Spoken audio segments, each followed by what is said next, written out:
మొన్న నెలకు 15,000 ఇస్తాము, ఇంట్లో ఎంతమంది అంటే అంతమందికి 15. అవునండి, అదే అండి. ఇప్పుడు చంద్రబాబు నాయుడు ఒక శాపం ఉందంటారు. అతను 1000 అబద్ధాలు చెప్పకపోతే అతని తల పేలిపోతుంది. 1000 అబద్ధాలు అతను చెప్పకపోతే అతని తల పేలిపోతుంది. ఆ శాపం ఏమన్నా ఉందేమో తెలియదు, కానీ అతను నోరు తెరిస్తే ఫస్ట్ చెప్పాల్సింది అబద్ధం.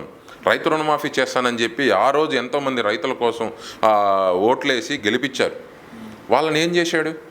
పసుపు కుంకుమ ఇచ్చి లాస్ట్లో సున్నం పూసేసి గవర్నమెంట్ నువ్వు ఏ విధంగా అయితే ప్రజలని నువ్వు పూయాలనుకున్నావు వాళ్ళు సున్నం చూసి పంపించేశారు. వాళ్ళు సున్నం పూసి క్లియర్గా పంపించేశారు. నిన్న ఇంకా కాన్ఫిడెంట్ అనేది మాలో ఉంది. ఇవాళ వాళ్ళు చెప్తేనో బాలకృష్ణ గారు ఎలాగంటే అదే చెప్తున్నాం కదా, యాక్టర్స్ వీళ్ళు రియల్ యాక్టర్స్. జగన్మోహన్ రెడ్డి గారు రియల్ యాక్టర్, చెప్పింది చెప్పినట్టు చేశారు. ఏ ఒక్క పథకం జగన్మోహన్ రెడ్డి గారు ఆపినారనే దానికి ఒక క్వశ్చన్ లేదు.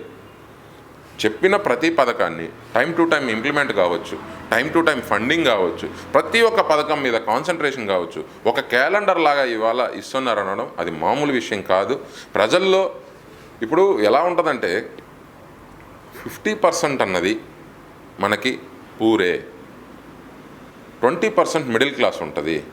ఓహో అంటే ఇంకొక 10% మనకి హయ్యర్ రిచ్ పీపుల్ ఉన్నా కూడా 20% ఓట్ బ్యాంకింగ్ అనేది రాదు. ఎందుకంటే 80% నేను ఓట్ రేషియో చెప్తున్నా. ఇది 50% పూర్ ఎవరైతే తీసుకున్నారో వాళ్ళు 45% వేసినా కూడా మాకే మేజర్ ఓట్ బ్యాంకింగ్ ఉంది.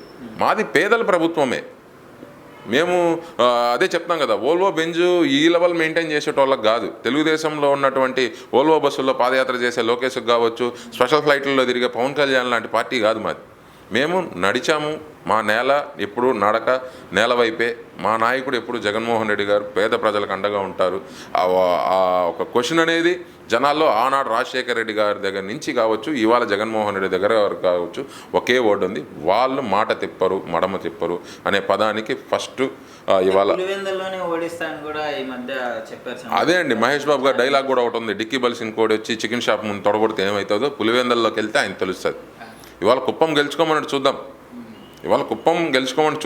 ఇవాళ కుప్పంలో ఉన్నటువంటి భరత్ గారు కూడా కావచ్చు, ప్రజల్లోకి వెళ్ళి ఆయన ఒక మంచి నాయకుడిగా గుర్తింపు తెచ్చుకున్నారు.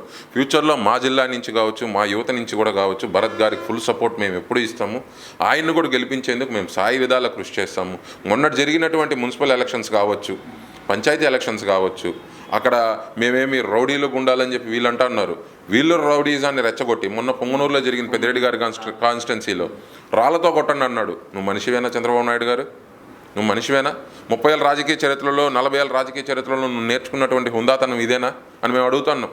జగన్మోహన్ రెడ్డి గారు ఇవాళ మీసం మెలేసి ఒక్కడిని చూసుకోమంటే మేమంతా కూడా ఉడుకు రక్తం మీద ఉన్న వాళ్ళమే.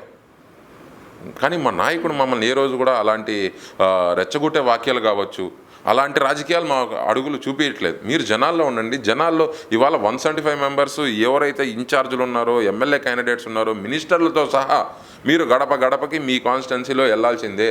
ప్రతి పేదవాడికి కావచ్చు, వాడికి ఇంకా ఏం కావాలి, వాళ్ళకి కావాల్సిన సంక్షేమ పథకాలు ఏంది అనే ఒక ఫుల్ క్లారిటీతో ఇవాళ ఆయన ప్రతి 6 మంత్స్కు 3 మంత్స్కు మీటింగ్ పెట్టి వాళ్ళని గడప గడపకు మన ప్రభుత్వం అనే కార్యక్రమంలో మరింత మాకు ప్రజలకు ముందు మమ్మల్ని పెట్టారు.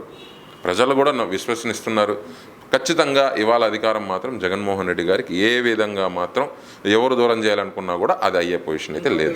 సార్, పవన్ కళ్యాణ్ గారు రీసెంట్గా పెట్టిన ప్రెస్ మీట్లో కామెంట్ చేశారు, ఓట్ల కోసం బోట్లు నమ్ముకుంటున్నారని చెప్పేసి. విశాఖలో జరిగిన బోట్ల దాడికి బోట్ల ప్రమాదంలో జగన్ గారు హెల్ప్ చేస్తే దానికి ఓట్ల కోసమే వీటికి హెల్ప్ చేశారని, గంజాయి కేసులు జగన్ గారే ఆయనే ప్రోత్సహిస్తున్నారని చెప్పేసి ఇలాంటి కామెంట్స్ చేశారు. సో దానికి ఏం చెప్తున్నారు?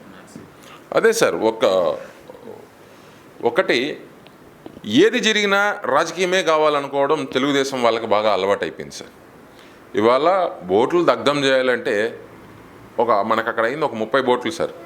మనకి హార్బర్లు ఎన్ని ఉన్నాయి, మనకి ఎన్ని ఏరియాల్లో మనకి బోట్స్ అనేది కొన్ని లక్షల్లో ఉన్నాయి. 30 బోట్లు కాలిస్తే రాజకీయంగా మేము ఏమన్నా వాడుకోగలుగుతామా? అక్కడ దానికి సంబంధించి ఒక యాక్సిడెంటల్ ఇన్సిడెంట్ అనేది జరిగింది.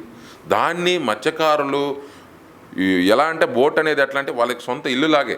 ఎందుకంటే ఒక పడవెక్కి ఒక మత్స్యకారుడు సముద్రంలోకి వెళ్తే అతను 3-4 రోజులు ఆ పడవలో గడపాల. అతనికి అది ఒక ఇల్లు లాంటిది. ఏ మత్స్యకారుడు కూడా మనకేదో గవర్నమెంట్ చేస్తుందనో ఇంకొకటి చేస్తుందనో మీరు చేసామని కూడా చెప్పలే. కానీ మీరు దాన్ని రివర్స్ చేసి ఏదో క్వశ్చన్ చేయాలి గవర్నమెంట్ అని చెప్పి ఓ పిచ్చి వాక్యాలు చేస్తూ ఉన్నారు. అర్థమవుతుందా? ప్రతి ఒక్కరు రాజకీయ కోణం కాదు, ఆడ జరిగింది క్లియర్గా యాక్సిడెంటల్ అని మేము చెప్తున్నాం. అంతేగాని ఏ తెలుగుదేశం వాడు కాల్చాడనో ఇంకోటి కాల్చాడనో మేము చెప్పట్లా. కానీ మీరేం చేస్తారంటే తెలుగుదేశం వాళ్ళు మా వైసీపీ వల్ల కాల్చారు, దాన్ని రాజకీయం చేయాలంటున్నారు. ఘటన జరిగిన వెంటనే with in days Sidiri Appalaraju గారు కావచ్చు, మోపిదేవి వెంకటరమణరావు గారు కావచ్చు, అక్కడ ఉన్నటువంటి రీజనల్ కోఆర్డినేటర్ వైవి సుబ్బారెడ్డి గారు కావచ్చు, లోకల్ ఎమ్మెల్యే గురువాడ అమర్నాథ్ గారు కావచ్చు, మంత్రి గారు కూడా కావచ్చు, అందరూ రెస్పాండ్ అయ్యి విత్ ఇన్ 2-3 డేస్లోనే వాళ్ళకి చెక్స్ అనేది అందించారు. ఇవాళ గవర్నమెంట్ నుంచి వచ్చిన ఏ చెక్ కూడా దాన్ని వాళ్ళకి లబ్ధి చేస్తే దాన్ని మీరేమన్నారు, ఫండ్స్ లేని చెక్స్ ఇచ్చి మోసం చేసినా అన్నారు. మీకు తెలుసా ఇవాళ ఏ బాధితుడైనా వచ్చి మీకు కంప్లైంట్ చేశారా? మీరే అంటే ప్రతి ఇన్సిడెంట్ని రాజకీయంగా వాడుకోవాలనే తప్ప వీళ్ళ బుద్ధంతా రాజకీయం సైడ్ ఉందని, ప్రజలకి లబ్ధి పొందింది ఆ లబ్ధిని చెప్పే ఒక మెంటాలిటీ ఇవాళ ఈనాడు పత్రిక కావచ్చు, రామోజీరావు గారు కావచ్చు, ఎన్టీవీకి కావచ్చు, TV5కి కావచ్చు, వీళ్ళకి ఎవరికి లేదు. వీళ్ళంతా చంద్రబాబు నాయుడికి కొమ్ము కాస్తున్నారు. ఒక సాక్షి ఏదో చెప్పిందంటే సాక్షి మన ఛానల్ అంటారు. నిజంగా చెప్తున్నాం, అక్కడ లబ్ధి జరిగింది అని ఎవడన్నా వచ్చి మాకు లబ్ధి జరగలేదని ఒక కంప్లైంట్ ఇచ్చుంటే మేము తీసుకుంటాం. వాళ్ళల్లో ఆనందం వ్యక్తం చేశారు. ఇంత తక్షణంగా మాకు అందుతుందని మేమైతే అనుకోలేదు.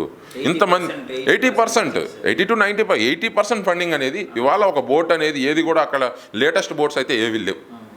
వాళ్ళు ఆనాడు ఏ ప్రైస్కి అయితే కొన్నారో అందుకు డబుల్ ప్రైజ్ అనేది వచ్చిందనేది ఒక మత్స్యకార సామాజిక వర్గ నేతగా నాకు కూడా ఐడియా ఉంది.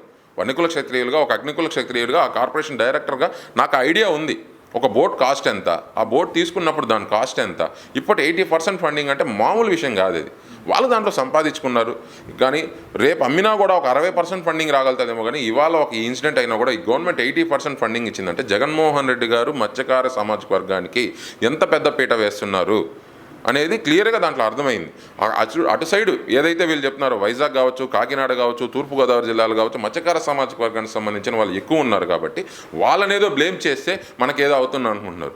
మత్స్యకారులందరూ కూడా ఇవాళ టోటల్ 14 కులాలు, అనుబంధ కులాలు ఎవరున్నా కూడా క్లియర్గా జగన్మోహన్ రెడ్డి గారిని ఇవాళ దేవుడిగా పూజించే స్థాయిలో జగన్మోహన్ రెడ్డి గారు ఉన్నారు. వీళ్ళ పిచ్చి కూతలకు, వీళ్ళ పిచ్చి మాటలకు వినే పొజిషన్లో మేము ఎవరం లేము.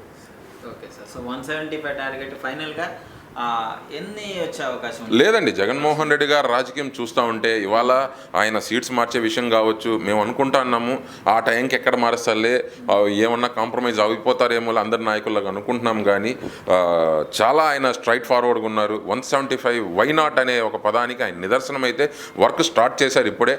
దానికి ఖచ్చితంగా రిజల్ట్ అయితే ఆ రోజు మేము అనుకున్నాం జగన్మోహన్ రెడ్డి గారు చేసిన ఆ పాదయాత్ర చూసి ఒక 110-120 సీట్లతో మేము గెలుస్తాం అనుకున్నాం. We are unexpected 151. ఎవరు ఊహించలేదు, జగన్మోహన్ రెడ్డి గారు ఊహించలేదు. ఏంటంటే మనం మంచి చేశామనే కాన్ఫిడెంట్ ఆయనకు ఉంది కాబట్టి ఆయన చెప్తున్నారు అన్నమాట.